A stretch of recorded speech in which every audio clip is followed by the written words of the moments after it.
Mission Créa. Alors je vous propose un tableau sensoriel à la balle magique. Ici, c'est une activité simple, rapide et qui capte vraiment l'attention des enfants sans se compliquer la vie.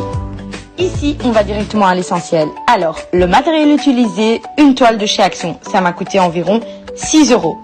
Pour la peinture, ça m'a rien coûté du tout car c'était déjà à la maison.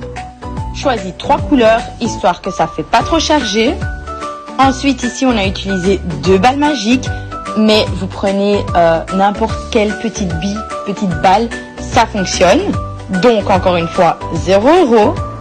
Un petit plateau support pour la peinture, comme vous voyez dans la vidéo. Mais encore une fois, une assiette fait l'affaire, donc 0 €. Et alors, idéalement, un plastique en dessous de la toile, car la balle peut toujours rouler hors de la toile. Bien évidemment, le but est de garder la balle sur la toile. C'est un peu la mission et du coup, ça demande de la concentration et pas juste balancer les balles.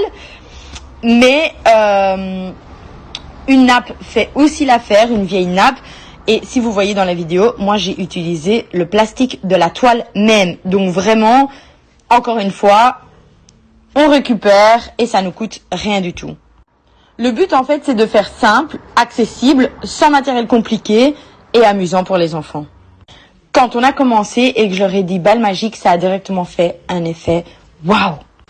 Ils étaient donc intéressés et concentrés à m'écouter. Ce qui n'est pas une masse à faire, vous en conviendrez. Mais l'activité est assez intéressante car elle demande de la concentration. Elle limite les gestes parce que ça doit rester dans le cadre ou sur la toile plutôt. Elle crée un effet visuel aléatoire et très esthétique et c'est une activité totalement nouvelle pour eux. Et ceci est surtout fait pour que l'activité dure longtemps. Car au final, ils ont tapé sur la toile et ils en ont pris un plaisir fou. Le temps total de l'activité est de 15 minutes pour les enfants et 3 minutes pour nous.